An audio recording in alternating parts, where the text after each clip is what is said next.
Kai, no te veo, mi amor. Kai. ¿Qué hora es? Las 2 y tantos. Kai. Aún no acabamos. No. Sí, de una. No, he empezado 11 y 10. 11 y 15. Ya no te pases. Son 3 horas.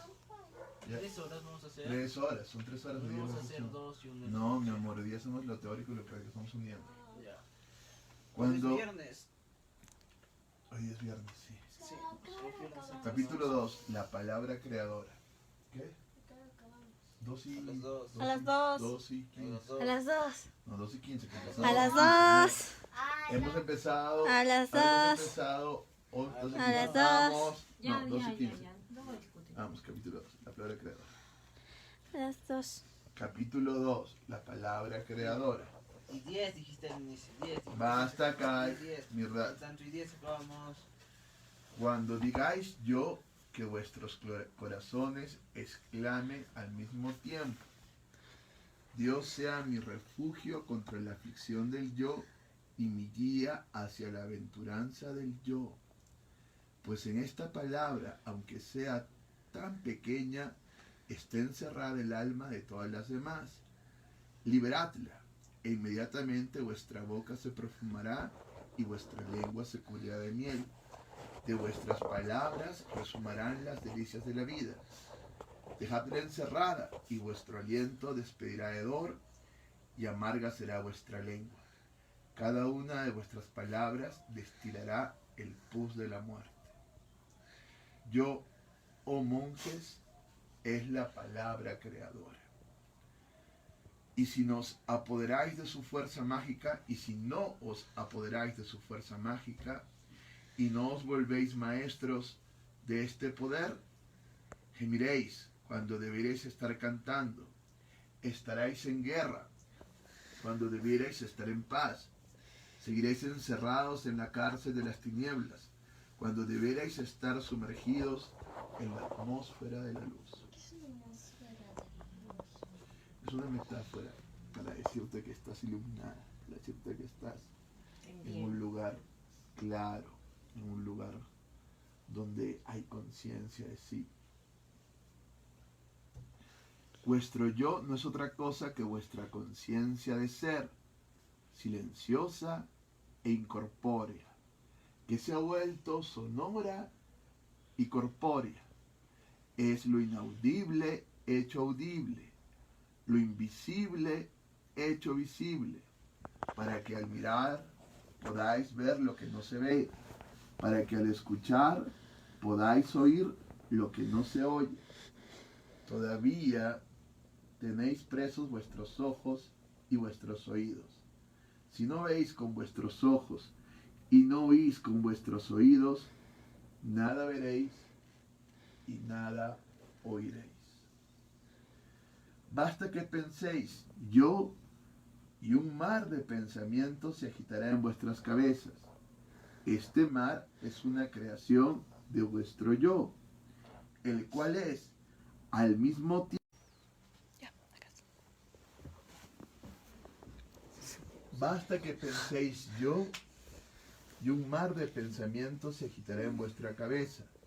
Este mar es una creación de vuestro yo, el cual es al mismo tiempo el pensador y el pensamiento.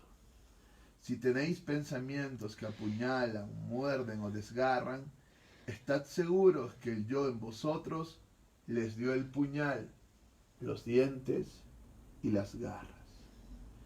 Mi verdad desea que sepáis que aquel que puede construir, también puede destruir. Basta sentiros yo para que se abra una fuente de sentimientos en vuestros corazones. Esta fuente es una creación de vuestro yo, el cual es al mismo tiempo el que siente y el que es sentido. Si existen espinos en vuestro corazón, fue únicamente el yo en vosotros el que los plantó. Mi verdad quiere que sepáis que quien puede fácilmente plantar, también puede arrancar fácilmente. Por el mero hecho de pronunciar yo, traéis a la vida una multitud de palabras. Cada palabra simboliza una cosa. Cada cosa simboliza un mundo. Y cada mundo forma parte de un universo. Este universo es creación de vuestro yo, el cual es, al mismo tiempo, el creador y la criatura. Si hay duendes en vuestro universo, podáis estar seguros de que vuestro yo los creó. Mi verdad quiere que sepáis que quien crea también puede destruir. Tal como es el creador, así es la criatura. ¿Podría alguien crear algo superior a sí mismo o crear algo inferior a sí mismo? El creador solo se crea a sí mismo, ni más ni menos. El yo es una fuente de la que todo fluye y a la que todo regresa. Tal como es la fuente, así es lo que de ella fluye. El yo es una varita mágica, pero la varita mágica no puede hacer surgir cosa alguna que no esté en el mago. Tal como es el mago, así es aquello que su varita produce. Tal como es vuestra conciencia, así es vuestro yo. Tal como es vuestro yo, así es vuestro mundo. Si vuestro yo es claro, tiene un sentido preciso, vuestro mundo será claro y tendrá un sentido preciso. Y vuestras palabras jamás serán confusas, y vuestras obras jamás serán nidos de dolor. Si vuestro yo es oscuro e incierto, Poco. párate. Ahora sí. El yo es una fuente en la que todo fluye y a la que todo regresa. Tal como es la fuente, así es lo que de ella fluye. El yo es una varita mágica, pero la varita mágica no puede hacer surgir cosa alguna que no esté en el mago. Tal como es el mago, así es aquello que su varita produce. Tal como es vuestra conciencia, así es vuestro yo. Tal como es vuestro yo, así es vuestro mundo. Si vuestro yo es claro y tiene un sentido preciso, vuestro mundo será claro y tendrá un sentido preciso. Si vuestras palabras jamás serán confusas, vuestras obras jamás serán nidos de dolor. Si vuestro yo es oscuro e incierto, vuestro mundo será oscuro e incierto. Y vuestras palabras serán enmarañadas y confusas, y vuestras obras serán nidos de dolor. Si vuestro yo es constante y paciente, vuestro mundo será constante y paciente, y seráis más poderoso que el tiempo y más extensos que el espacio. Si vuestro yo es efímero e inconstante, vuestro mundo será efímero e inconstante, y seréis como ligera niebla que el sol deshace en poco tiempo. Si vuestro yo es uno, vuestro mundo será uno, y estaréis en paz eterna con todas las huestes celestiales y los habitantes de la tierra. Vuestro mundo será múltiple, y estaréis en perpetua guerra con vosotros mismos y con todas las criaturas de los inconmensurables dominios de Dios. El yo es el centro de vuestra vida, de donde irradian las cosas que constituyen la totalidad de vuestro mundo y hacia donde ellas convergen. Si él es firme, vuestro mundo será firme, y no habrá fuerza ni arriba ni abajo que os pueda desviar hacia la izquierda o hacia la derecha.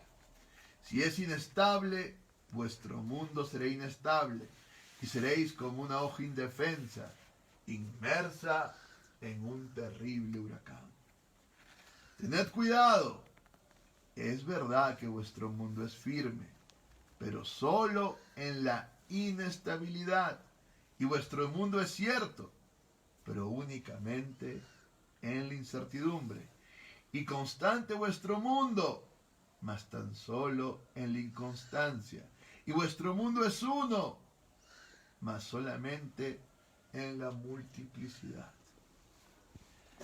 El vuestro es un mundo en el que las cunas se transforman en sepulcros y los sepulcros se transforman en cunas, en el que los días devoran a las noches y las noches vomitan los días. Un mundo de paz que declara la guerra y de guerra que implora la paz, en el que las sonrisas fluctúan sobre las lágrimas y las lágrimas brillan en las sonrisas. El vuestro es un mundo en constante trabajo de parto, en el que la partera es la muerte. El vuestro es un mundo de cribas y tamices, en el que no existen dos cribas o dos tamices iguales, y estáis siempre sufriendo al intentar cribar lo que no puede ser cribado y tamizar lo que no puede ser tamizado. El vuestro es un mundo dividido en sí mismo. Vuestro yo también está dividido. El vuestro es un mundo de barreras y de cercas, porque vuestro yo es una de esas barreras y cercas. Él pone una cerca para que aquello que le es extraño no entre, y coloca otra para que aquello que le es afín no salga. No obstante, lo que está fuera de la cerca pasa dentro, y lo que está dentro pasa afuera, pues siendo ambos hijos de la misma madre, que es precisamente vuestro yo, no pueden estar separados. Y vosotros, en lugar de regocijaros con su feliz unión, volvéis a imponeros el infructuoso trabajo de separar lo inseparable. En lugar de terminar con la división de vuestro yo, talláis vuestra vida intentando levantar una cerca con la que podáis separar aquello que pensáis que es vuestro yo de aquello que juzgáis que no es de vuestro yo. Por esto, las palabras de los hombres están impregnadas de veneno. Por ello, sus días están llenos de preocupaciones. Por esto, sus noches están tan atormentadas por el dolor. ¡Oh monjes!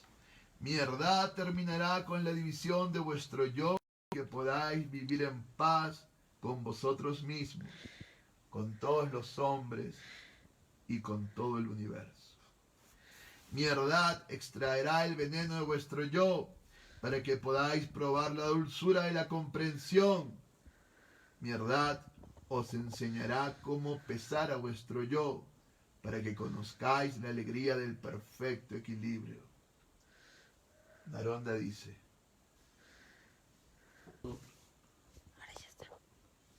Naronda habla y dice, el maestro hizo una pausa y un profundo silencio cayó de nuevo sobre nosotros.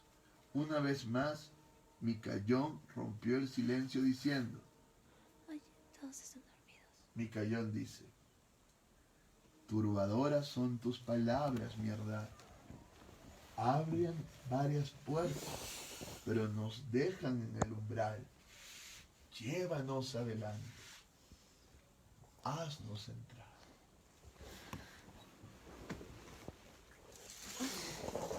¿Qué? Sí, ¿no?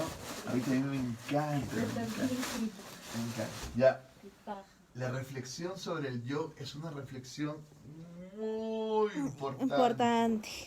Que nos va a tomar, Debes una soda. nos va a tomar quizás todo este mes. Es una reflexión muy importante para reflexionar sobre el yo. No nos queda otra cosa que leer a nuestro amigo Hegel. Una metáfora se va a reflexionar con otra metáfora. Es muy importante. ¿Cuál es la palabra creadora según mi verdad? ¿Cuál es la palabra creadora? ¿Qué? Claro, la palabra de yo.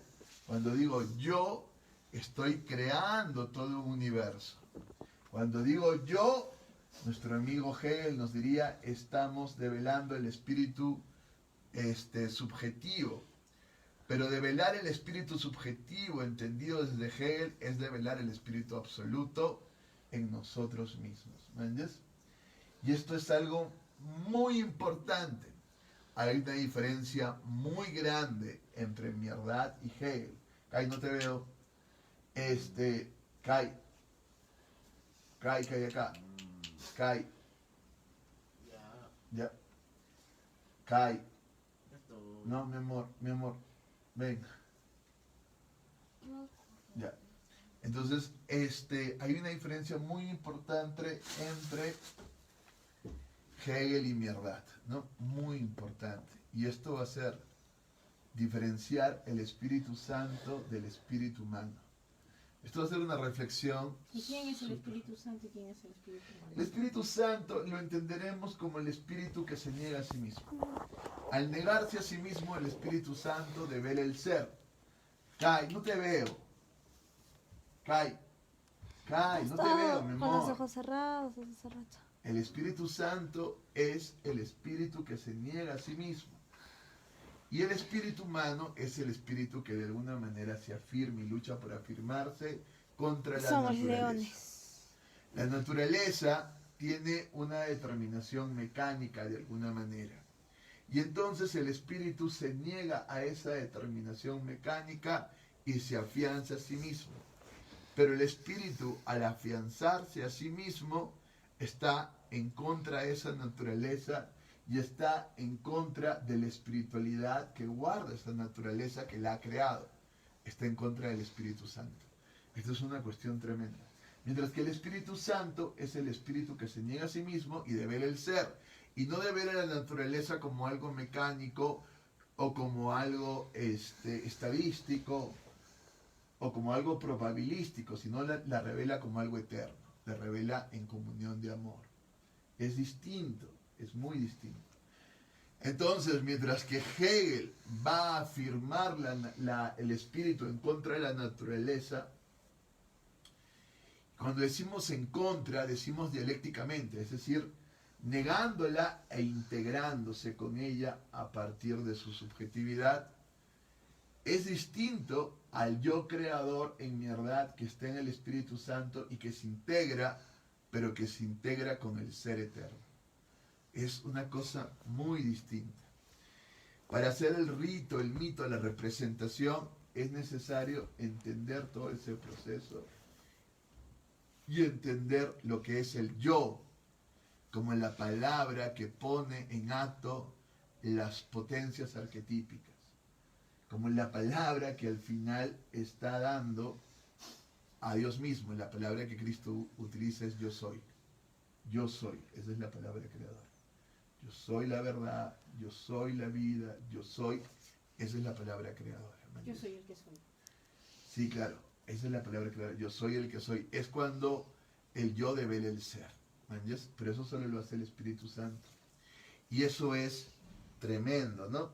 Mierdat ha estado en silencio todo este tiempo en el arca, en el templo del arca. Y de pronto ha hablado. ¿Por qué ha hablado? Porque han empezado a discutir sobre el yo, si se puede decir yo, si se puede o no se puede decir yo. Y entonces él ha hablado, él ha roto el sello de sus labios y ha dicho, el yo es la palabra creadora. Pero ha dicho algo más, en tanto es el yo, en tanto es todo. Todo es como yo soy. ¿Entiendes? Y mi yo está en este mundo y está dividido. Entonces estamos en todo. Claro, es la ley de Hermes Trismegisto, ¿no? Estas leyes en las cuales entendemos que tanto como es adentro es afuera. Nosotros entenderíamos el yo y la subjetividad como una cuestión individual. El yo no lo entiende así ni Hegel ni Mierdat, ¿no? Mientras que Hegel entiende el yo como la integración de toda la naturaleza y el universo conociéndose a sí mismo en este yo, nuestro amigo Mierdat conoce el yo a partir de la integración de todo y de Dios mismo en ese yo. ¿Entiendes? Son casi muy parecidos, pero es distinto. Ambos quieren unir lo que está dentro y lo que está afuera, e integrarlo. Pero son integraciones distintas. Uno estará en el querer y en el poder, y otro estará en ese deber de revelar el ser que lleva a una verdad. Son distintas. Y entonces saber quién es mi verdad, porque esa es la pregunta que estamos tratando de responder. Y luego la otra pregunta es, ¿quién es Chamadán? Esa es la otra pregunta que nos va a hacer. La clave está acá, porque en uno el yo está integrado totalmente y su espíritu subjetivo lo es todo, en un sentido de develar el ser, y en el otro su espíritu subjetivo está totalmente desintegrado y está en una lucha y en un conflicto sin una posibilidad de reconciliación. Es distinto estar reconciliado como mi verdad a no estar reconciliado como el Chamadán. Pero para esto hay que entender a Hegel, y esto va a ser un poco pesado. Vamos. ¿No será Hegel? Sí, el celular mío. ¿Tienes superpoderes o qué? Tu celular, por favor. Está allá. Ahí está. Ya está en esto, ¿no? Porque Hegel, Qué aburrido, eso sí Hegel a veces me calla, a veces lo odio. porque Hegel es desde mi punto de vista el filósofo más importante. ¿Por qué estás viendo China? Veamos. Falta un buen. Muy bien, vamos. ¿Quién lee este texto? Cae porque yo estoy grabando. Y ya, vamos acá y leen este texto.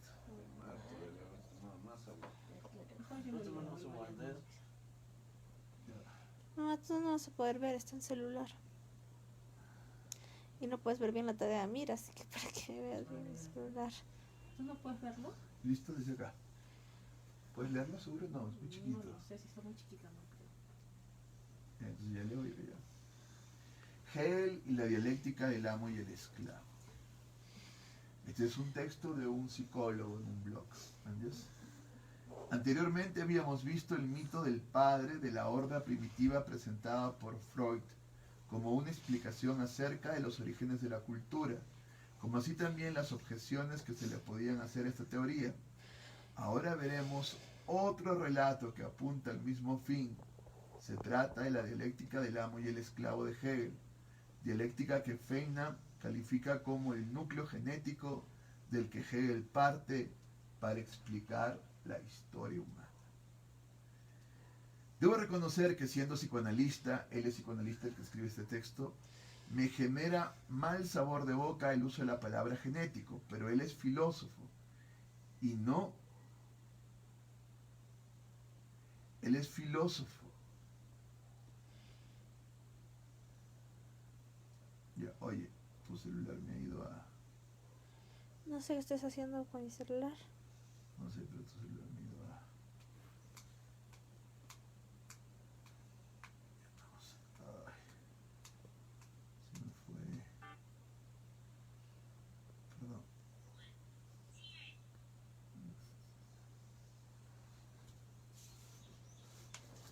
Ah, mis rodillas. Me suena. Ya.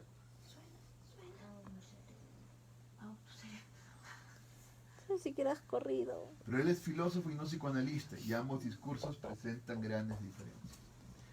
Hegel comprendió, como todos podemos fácilmente hacerlo, que había diferencias entre los animales y los humanos. Oye, no me deja avanzar, dice memoria casi llena, no me deja avanzar. ¿Qué? A ver, dame. Sí, no puede ser, hija. Ni Voy a siquiera me está limpiarlo dejando todo. avanzar. Es porque en WhatsApp estoy en varios grupos, así que tengo que limpiarlo todo. Sí, eso es lo que estoy haciendo. No lo hago todos los días. Sí, necesitamos esa memoria, güey. Pero no lo hago todos los días. No, Porque se me- necesitamos esa memoria. Sí, ya sé. Otro día lo voy a limpiar. Ahorita va a ser todo un rollo limpiar. Basta, Cari. Yo debería hacerlo, si no voy perdiendo memoria todos los días. Ya, basta, basta, hijo.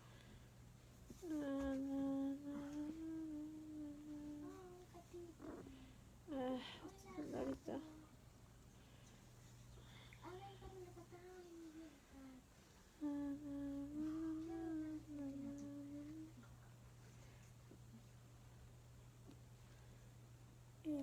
memoria.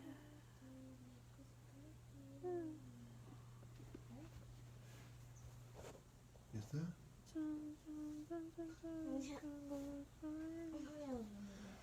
Sí, ya está. Entonces, este psicoanalista está viendo la teoría del amo y el esclavo de Hegel como el núcleo y fundamento de su teoría. Esta es una manera de leer a Hegel, no todos lo miran así.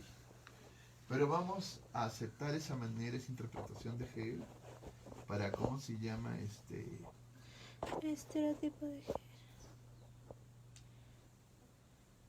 Reflexionar y hacer una diferencia, una comparación entre este texto de Mierdad que hemos leído y este texto de Hegel.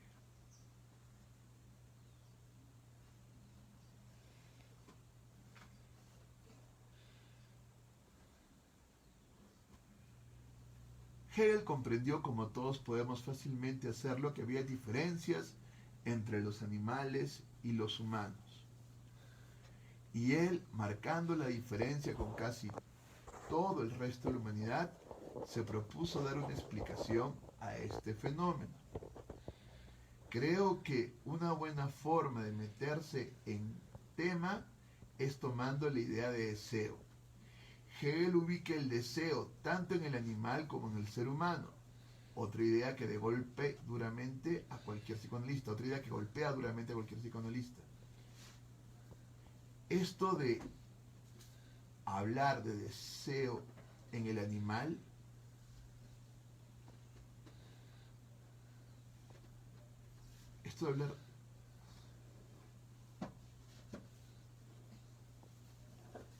pero describe a ambos de manera muy distinta. Lo que él llama deseo animal es todo aquello que está destinado a conservar la vida y prolongar la especie. Con esta explicación el psicoanalista se relaja un poco, ya que eso no tiene nada que ver con el concepto psicoanalítico de deseo. Es decir, que Hegel no ubica en el animal lo que Freud llama deseo. Y en eso con Hegel estamos todos de acuerdo. En ese sentido, Hegel dice que el deseo animal lo hace buscar comida, refugio, pareja para reproducirse, etc. Todo directamente relacionado con necesidades físicas y vitales, que no pueden ser dejadas de lado, ya que si así fuera, el animal se moriría o se extinguiría, la especie, al no poder reproducirse. Muy bien. Entonces tenemos la primera cosa, ¿no? Primera idea, el concepto de dialéctica amo y esclavo es la base de toda su teoría.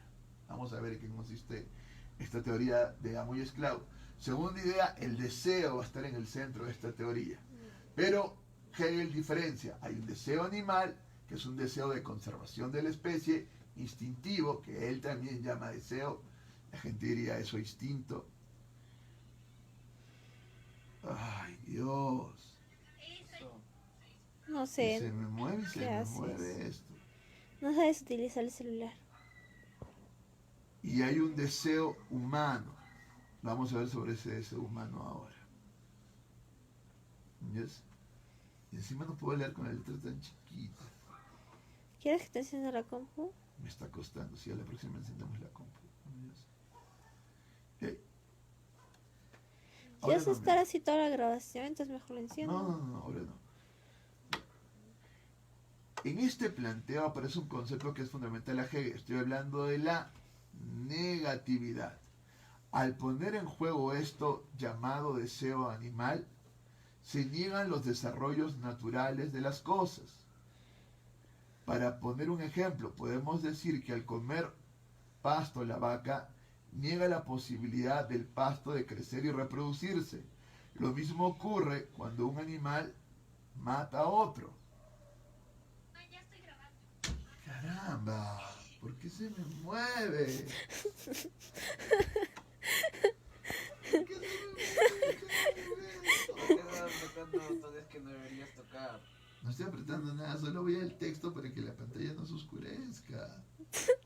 Pero apretas una notificación por el accidente. No, solamente aprieto, mira y se va. ¿Viste? ¿Qué? Aprieto y se cierra. Eso no pasa. Sí, aprieto y se cierra.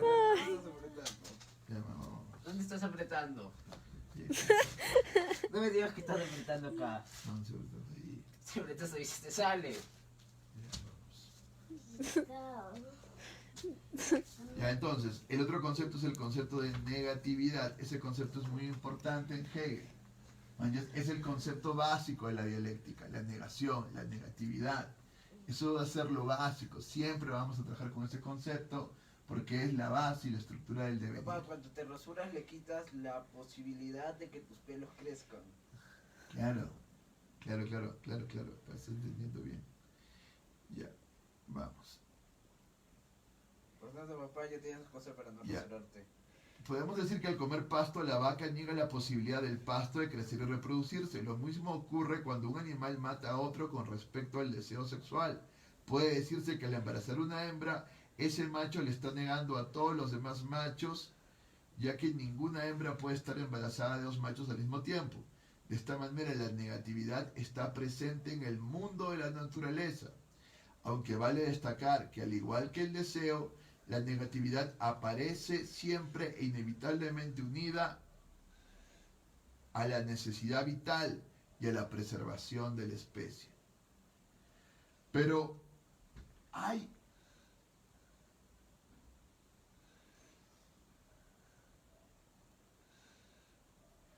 hay un ser en el cual la negatividad y el deseo van mucho más allá de lo natural, de lo puramente animal.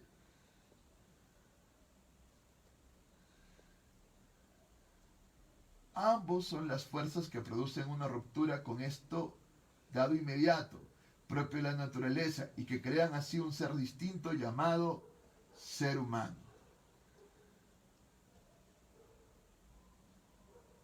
Esta idea rompe absolutamente con la idea que tenía la filosofía griega antigua. Dice Alexander Koyev, ese pretendido hombre de la tradición antigua es en realidad un ser puramente natural. Y luego agrega, como el animal no hace más que representar en y por su existencia real y activa una idea o esencia eterna dada una vez para siempre y que permanece idéntica a sí misma.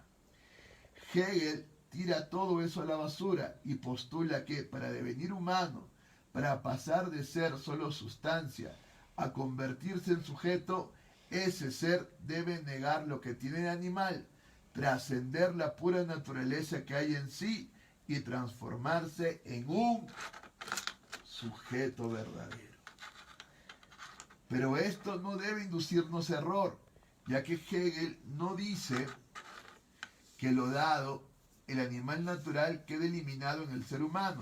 Lo que Hegel plantea es que para hablar de humanidad no puede hablarse solamente de un ser natural, sino que éste debe superarse, sin afirmar que lo primero quede suprimido. Para Hegel, el ser humano no es nada sin el animal que le sirve de soporte, y eso se entiende fácilmente, ya que todos los humanos estamos sometidos a las leyes naturales. Pero como trascendemos el animal, también aparecen muchas otras cosas en el mundo humano.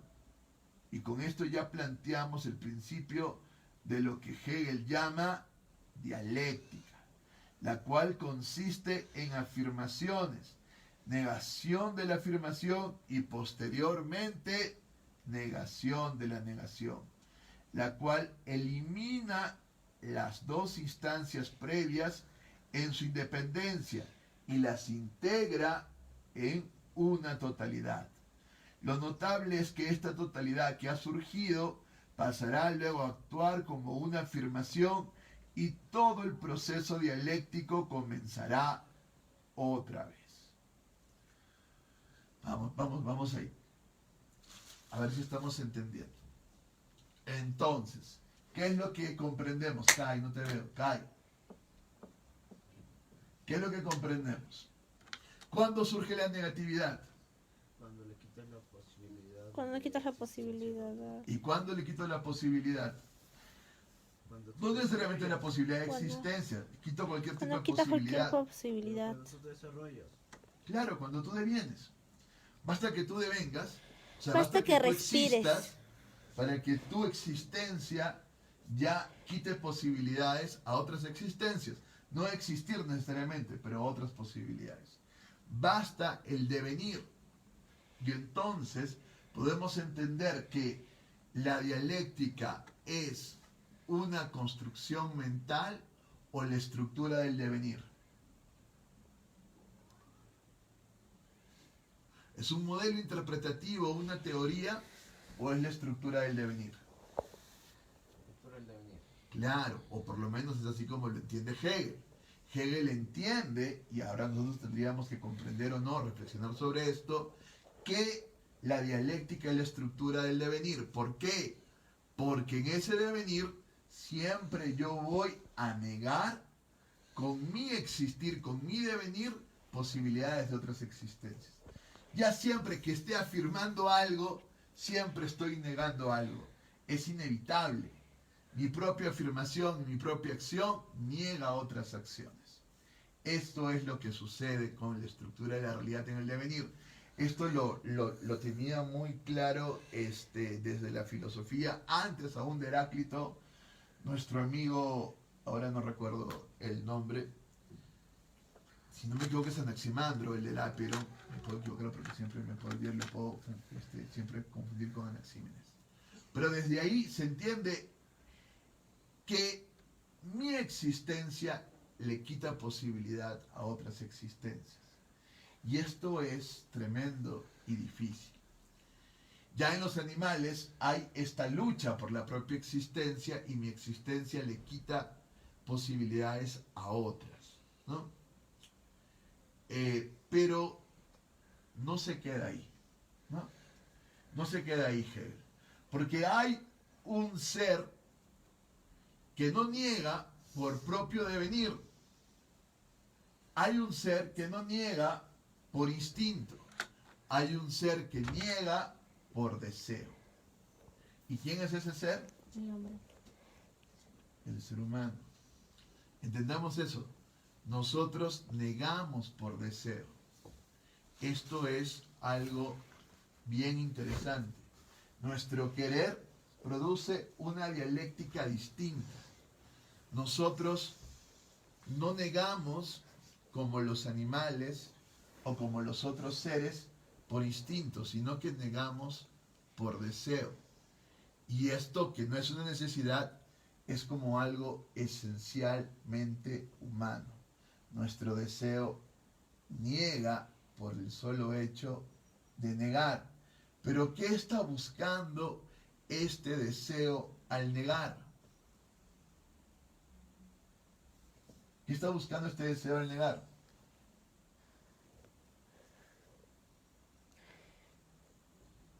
¿Qué está buscando este deseo al negar?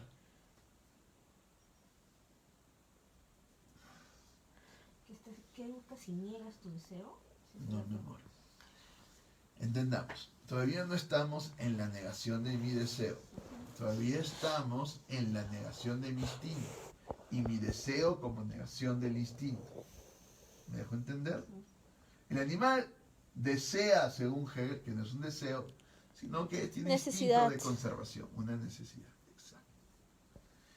Pero el ser humano se niega a esa necesidad por su deseo. ¿Y qué está buscando el ser humano con esto? No ser un animal. No, está buscando... Tú dices, claro, se niega a ser animal, pero ¿qué busca en esa negación? Y no está buscando su destrucción, está buscando su... ¿Qué está buscando? Su deseo. No. Su racionalidad. No. Kai, ¿qué está buscando? Kai, no te veo, Kai. No, buscando tu placer. No, amor, no. ¿Qué está buscando en ese negarse al animal? Ser Dios. Tratar de ser superior al animal. Claro, superior, en ese sentido, superar al animal, por supuesto. Pero en ese superar al animal, lo que está buscando es... Ser Dios. No, no es así como lo dice Hegel. Kai, no te veo, Kai. ¿Qué está buscando? Poder. No. ¿Qué está buscando? Dominio. Sí, hay un cierto dominio, claro. Pero lo que está buscando, según Hegel, es afirmarse como sujeto. Eso es lo que está buscando. Y eso va a ser lo que vamos a entender como espíritu. En Hegel, el espíritu es la búsqueda del hombre para afirmarse como sujeto. Diría nuestro amigo Mierdad para decir yo. Yo quiero esto, yo no quiero esto. Yo quiero lo otro, yo quiero... Es totalmente distinto. El animal no dice yo. Mimín no dice yo, Mimín quiero. No, solo dice no. Y lo que está hablando es su instinto con cierta alteración a partir de la relación que tiene con nosotros. No es cierto, es Pero un pendejo. todavía no se afirma como un yo. Dime, amor. Oye, papá, le roba el asiento a tu hijo ¿Dices? y muestra su superioridad a cada rato. Puede romper hasta la compu y ni siquiera le gritaste.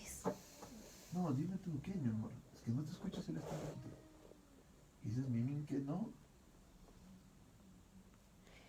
¿Mimín no qué? Ay, ¿qué dices tú? Dime a cada rato muestra su superioridad. Claro, claro. Es cierto, hay una alteración. O sea, ya no podríamos hablar, y ahí tendríamos que hacer una reflexión sobre la diferencia de un animal salvaje que también muestra cierta superioridad en instinto por manejar el territorio. No, pero a mí muestra superioridad sabiendo que está mostrando superioridad. A la muestra Es de un un pendejo. animal doméstico que pareciera autoafirmarse como una persona de alguna manera, como tener una personalidad, pareciera, ¿no es Y cierto? encima Sí. te mira con desprecio. En No, muchos no sentidos. parece, lo hace. Claro, tú dirías que lo hace alguna Todavía cuando Pero- papá, cuando ve que quiero hacer tareas y enciendo la compu para hacer tareas, únicamente voy al baño, regresa y se pone justo donde yo he estado. Y no lo puedo mover ni nada porque es un gato. Y termino yo moviéndome. Sí, entiendo. Pero aún así es distinto al ser humano. Igual que rompió la compu de Kai y tampoco pudiste hacerle nada porque es un gato. Y se va a hacer Ay, popó debajo de Ay, ¿qué pasa, mi amor? No te veo, hijo. No te veo, mi amor. No estás acá. Y se sienta sobre una silla, no se sienta en el piso. Ya, entonces lo que tenemos es que, oye, ¿has jugado fútbol con esa correa? Sí. Es muy gracioso. Juega con esa correa, tiene una correa. Tiene una correa en su chaval. Porque se le cae. ¿Qué? ¿Se le cae? Sí, parece. Muy bien, entonces, ¿Qué es paja? ya, lo que tenemos es que, ¿por qué es paja? ¿Viste? Afirmas tú y yo. Cuando tú dices, ¿por qué es paja? No, te estoy preguntando. Es una pregunta, ¿no? Ah, ¿no hiciste? No, te No. pregunto por qué. Ah, yo pensé que te autoafirmaste. No estaba ¿Ya? pensando por qué es paja. Es paja porque es algo distinto que te afirma como un yo distinto, ¿me entiendes? Sí, nadie usa correa con short. De verdad es que no. No, Y encima sí. correa de pantalón negro, que es mucho más formal, con tu short, que es súper informal. Pero al final, esas cosas son las que Sí, usan afirman tu correa yo, short. porque tu negación Lo que no de hacen las- es utilizar correa para hacer ejercicio. tu negación de los patrones culturales establecidos afirma tu yo, afirma tu individualidad, afirma tu subjetividad. Entonces hay un ser humano que al negar los instintos afirma su subjetividad. Es decir, hay un ser que es el ser humano que se distingue por eso. Diríamos entonces que el hombre ya no es un ser racional como lo diría nuestro amigo Aristóteles, sino un ser que se reafirma en su deseo como sujeto, como yo. Y que eso es lo que nos diferencia. Un ser deseante. Y aquí es donde Hegel mete la dialéctica totalmente, porque hay una negatividad, pero hay más que una negatividad. Hay la negatividad de la negatividad, lo cual lleva a una reconciliación, a la gran afirmación espiritual del yo. Yo soy, del sujeto. Yo quiero esto, yo no quiero lo otro. Ese milagro es el milagro dialéctico donde se afirma. Y Hegel va mucho más allá y dice, en la historia de la filosofía, lo que hemos tenido es el proceso de constitución de ese yo. Y lo que hemos tenido es que en la historia de la filosofía no se llegó a esa constitución, porque aún los filósofos antiguos preguntaban sobre el arjé, sobre las esencias, y trataban de seguirlas a estas, y estableció Aristóteles una causalidad. Y si yo estoy en una causalidad, no estoy en una espiritualidad.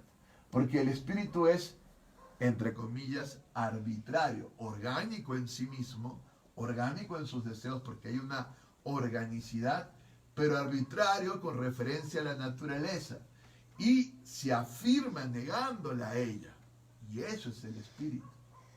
Eso es el espíritu. Y esa es la afirmación del yo. Y entonces él va a decir, la religión, el arte, todo ha buscado esta afirmación hasta que por fin la filosofía, en mi pensamiento, en el pensamiento de Hegel, ha logrado la afirmación del yo. Y puede decir Hegel, yo soy. Aunque Hegel no lo dice así. Pero de alguna manera es eso. Yo soy, yo deseo, yo quiero, yo produzco la realidad, yo la transformo, yo hago lo que me da la gana. Yo soy Dios. Claro, en el fondo está eso, yo soy Dios. Es decir, yo diría, yo integro el espíritu absoluto y el Yo espíritu soy Dios, revelado en mí y me afirmo como un sujeto. Esa es la cuestión de Hegel. Y entonces lo que tenemos es una afirmación, una negación de la negación, que es la síntesis, diría Marx, una tesis, Engels más bien, tesis, antítesis, síntesis, y eso es lo que tendríamos. Hegel no utiliza la palabra tesis, antítesis, síntesis, dice afirmación, negación de la negación, y la negación de la negación es una nueva afirmación donde ya hay una es decir, que para Hegel el hombre no ha llegado a conocer su espíritu hasta que no llegó a superar esa esencialidad. ¿Me entiendes? Y todo ese proceso ha sido un proceso de ver la esencialidad, de ver y por eso el yo es tan importante. ¿Estamos entendiendo? Sí. ¿Sí? Sí. ¿Sí? ¿No es cierto? Es bien importante esto. Es que sin el yo no existes. Claro, pero no es que no existas, sino que no tomas conciencia de tu existencia y no dominas, diría nuestro amigo Tomás de Aquino, tu acto de ser. El yo domina el acto de ser y el yo elige y de alguna manera, si estuviera realmente integrado con el ser divino, pondría en acto las potencias arquetípicas. ¿Me entiendes? Si el yo estuviera realmente constituido, el yo sería como un Dios en la tierra. ¿Me entiendes? Porque tendría esa espiritualidad. Pero en Hegel la espiritualidad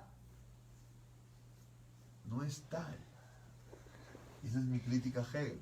Porque la espiritualidad no es santa ni pura, sino que va a defender su propia afirmación y en esa defensa de su propia afirmación no se va a poder negar.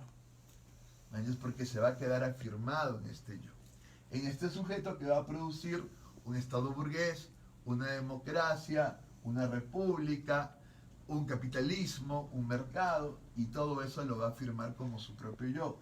El yo va a crear todo este mundo. Nadie antes de la burguesía ha realmente creado un universo. Nadie, solo la burguesía lo ha podido hacer.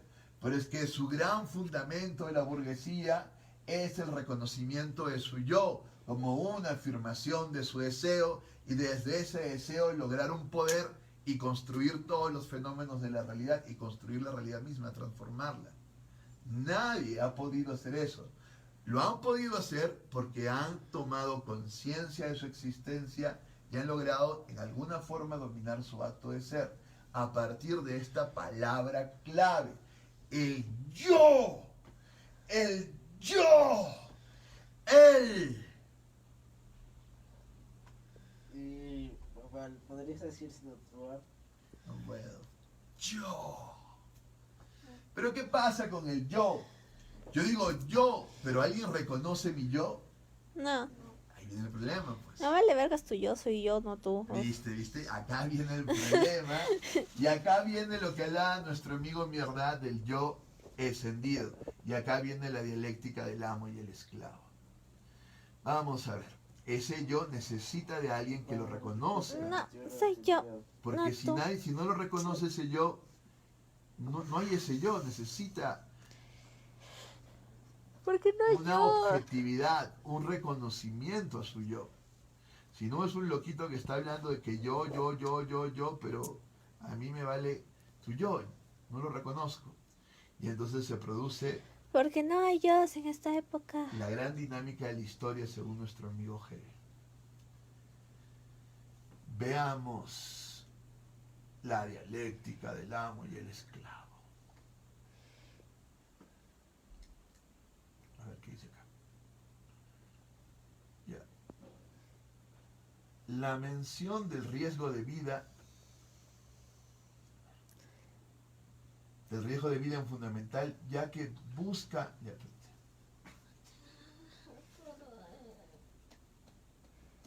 a ver. Vamos. Dice. Segundo, el hecho de que la dialéctica no es un método, sino que constituye la estructura misma de la realidad, integrada por oposiciones, por contrastes, por tensiones, por opuestos. Cada oposición requiere un tercer momento que establece la conciliación entre los dos opuestos. Entonces, volviendo al tema, la superación de lo animal es parte de la dialéctica, es la negación de la afirmación. Esto se produce porque existe algo que niega lo natural, y ese algo es el deseo humano, distinto al deseo animal unido a la necesidad vital. Se trata de un deseo que está dirigido hacia algo pura y exclusivamente humano. Es el deseo de reconocimiento por parte de otros, el cual debe ser otro ser humano semejante. Estos dos seres deseantes que buscan ser reconocidos sin reconocer al otro, se trenzan en una lucha en la cual arriesgan su vida por puro prestigio. Es un deseo de deseo. ¿Qué es lo que desea el hombre? Que lo deseen, que lo reconozcan. Eso es lo único que desea. Es un deseo de deseo, sino porque Kai hace sus tareas y hace tanta exposición. Sino porque Boyuska se viste como se viste. ¿Qué? Es un deseo de deseo que produce la aparición del humano. Yo me he visto como me he por visto porque me sobre siento cómoda y porque me vale lo que me lo digan los animal. demás. La mención del riesgo de vida en fundamental, ya que ese enfrentamiento se produce entre dos seres que buscan, desean este reconocimiento y van a luchar por él arriesgando la propia vida. Se trata de una lucha a muerte por puro prestigio, por lograr algo que no tiene nada que ver con una necesidad vital. No quisiera pasar por alto una frase de Koyev que me resulta particularmente preciosa en relación a cómo el sujeto niega el animal en el cual se basa. Él dice, puede decirse que el hombre es una enfermedad mortal del animal. No solo es muy gráfica y clara, sino también plantea la estrecha relación que existe entre la negatividad y la muerte. Se podría argumentar que aquí tenemos ya revelada la estructura dialéctica de la realidad, que parte de la afirmación del animal que será negada por la aparición del sujeto, que luego quedarán ambas reunidas en una totalidad, sustancia más sujeto, que es el ser humano. Pero como había dicho, esta totalidad pasa a ser una nueva afirmación que será negada por otro ser humano, que busca el mismo reconocimiento. Este choque de opuestos generará la lucha a muerte entre ellos. Y esta lucha no puede ser a muerte, ya que no existir esta tensión, se estaría hablando de un sometimiento del otro, que no sería distinta de la domesticación del animal. El problema es que ese animal, ya sea una mascota, un león de circo, por ejemplo, no puede ofrecer el reconocimiento buscado. Ese deseo de deseo no puede estar dirigido a un ser que no desea, tomándolo como deseo de tipo humano, no natural. Y por lo tanto, por más que esto pudiera llegar a ocurrir 1000 veces, no produce ningún efecto en la dialéctica de la creación del ser humano. Se trata inevitablemente de la lucha entre humanos deseantes que arriesgan su vida. Pero algo ocurre durante esa lucha, que uno de ellos siente la angustia que le produce la posibilidad de morir y decide privilegiar su vida antes que a su deseo de reconocimiento. esa persona renuncia a ese deseo humano para conservar su vida, lo natural, lo inmediatamente dado, lo animal, y así se somete al otro. Pasa a ser un esclavo y el otro se erige como el amo. En este punto, Feynman llama la atención al hecho de que no se trata de que el amo domina mejor que el esclavo su temor a la muerte, sino que el amo es aquel en el cual no existe el temor de morir a la hora de luchar para obtener ese deseo. Es el ser en el cual lo animal está completamente negado. De esta manera se llega a la toma de posiciones por parte de cada uno de los luchadores. Uno se instala como amo y el otro como su esclavo. A partir de ahí siguen caminos muy distintos.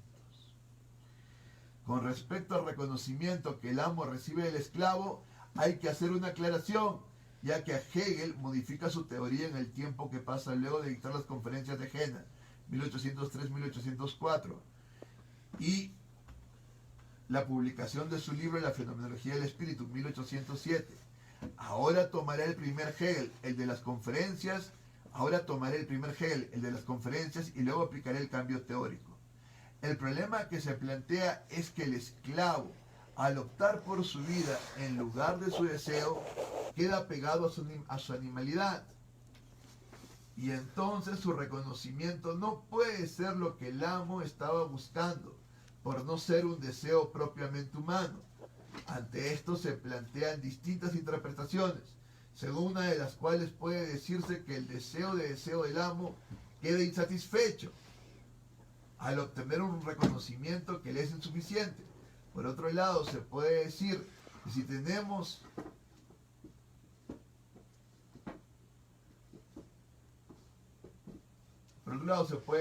tomamos que se es verdaderamente humano al ser reconocido, el amo no podría ser propiamente humano por carecer de ese reconocimiento. Particularmente me convence más la segunda, pero más allá de esto, teniendo en cuenta la modificación teórica que luego efectúa Hegel, veamos lo que ocurre con ambos. Empezamos por el amo. El amo pone a trabajar al esclavo y se dedica a disfrutar ociosamente los productos de ese trabajo, la ropa confeccionada, la comida cocinada, etc. Todo lo que llega al amo lo hace a través del esclavo. En ese sentido, el amo estaría en una posición completamente humana, ya que no tendría una relación de inmediatez con las cosas, la naturaleza y el mundo, como es propio de los animales, sino que entre ellos habría un intermediario que negaría lo dado por el efecto de su trabajo. El amo no alcanza a la naturaleza, sino a lo que el esclavo hace de ella. De esta manera, el amo solo negaría su ser natural dado para poder advenir humano y luego se dedicaría a gozar. La situación del esclavo es muy distinta, ya que su posibilidad de gozar del mundo está limitada por la autoridad del amo. Las cosas que le llegan no le pertenecen a él, sino al amo, y él está obligado a trabajar para que las disfrute otro. Aún así, esto implica cierta posición humana, ya que por un lado, el esclavo tampoco tiene una relación directa con las cosas, sino que es solo a través del permiso del amo que puede llegar a esas cosas, comida, techo, ropa. Con lo cual el esclavo no puede consumir las cosas sino más como lo hace. Pero hay otro elemento fundamental en la humanización del esclavo. Se trata del hecho de que trabaja. Simplemente eso, el esclavo trabaja y al hacerlo... ¿Se te fue?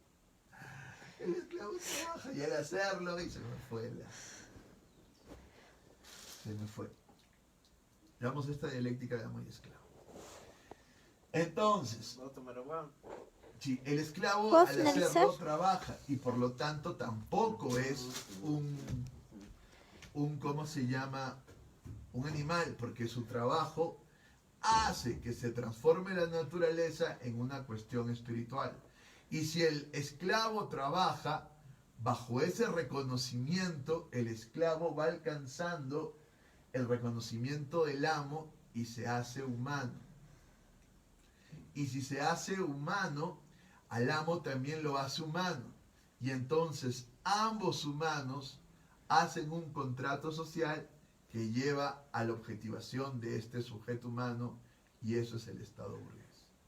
Eso es lo que nos explicará el texto. ¿Entiendes? More. ¿Está claro? ¿Qué? ¿Está claro? ¿Cuál es el problema de la dialéctica del amo y el esclavo?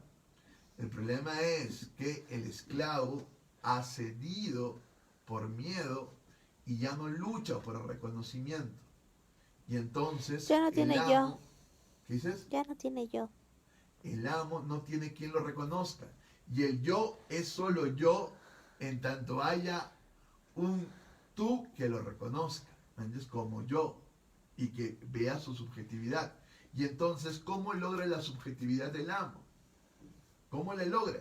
¿Y cómo logra la subjetividad también el esclavo, que está convertido en un instrumento y que ha renunciado a su reconocimiento?